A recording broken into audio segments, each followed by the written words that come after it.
Hello friends, कैसे हो आप सब। होप कि आप सब अच्छे होंगे। मैंने मीनाक्षी का ये टास्क कंप्लीट करने की कोशिश की है।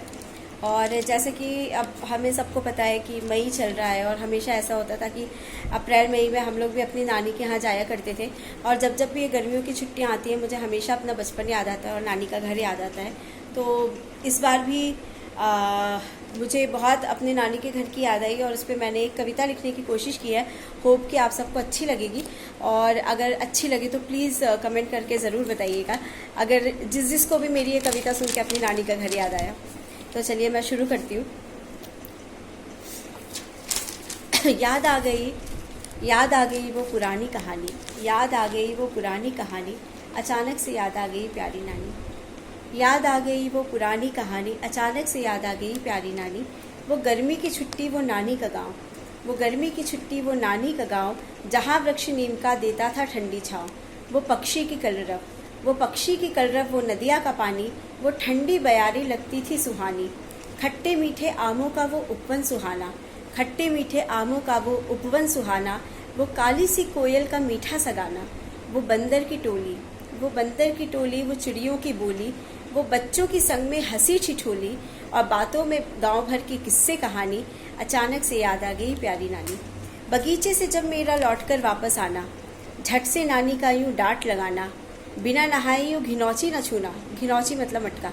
बिना नहाए यूं घिनौची न छूना, अगर बाहर जाना तो कपड़े बदलना। बिना नहाए यूं घिनौची न छूना, अगर बाहर जाना तो कपड़े बदलना। किसी से भी मिलकर यूं भीतर ना आना, पहले हाथ धोना तभी आगे बढ़ना। और मेरा तो नक्कर वहाँ से भाग जाना और कहना परेशान करती है नानी। अचानक से याद आ गई प्यारी नानी, याद आ गई वो पुरानी कहानी। वो चूल्हे की रोटी, वो चूल्हे की रोटी, टमाटर की चटनी, मीठा मीठा सा वो घिनौची का पानी।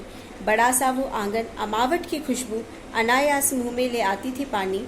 आंगन में बिखरे वो गेहूं के दाने, आंगन में बिखरे वो गेहूं के दाने, जिन्हें चुगने आते थे पक्षी से आने। वो नन्ही गौरैया, वो नन्ही गौरैया, वो काला सा कौआ, सुंदर से तोते कबूतर के जोड़े। पकड़ने को हो तो वो फुर से उड़ जाते, और जो नानी बुलाती तो वापस आ जाते।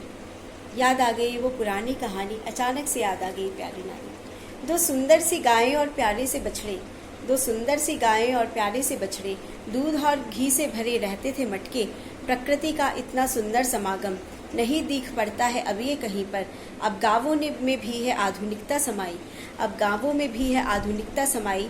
गाँवों ने अपनी सुंदरता गवाई, पर यही प्रकृति का नियम है, समय के साथ चलना ही सुखद है। पर अब न गर्मी की छुट्टी, अब न गर्मी की छुट्टी, न नानी का गाँव, न नाना और नानी का अनमोल प्यार। आँखों में आंसू का अंबर अपार, मेरी प्यारी सी नानी और प्यारा सा गाँव। Thank you.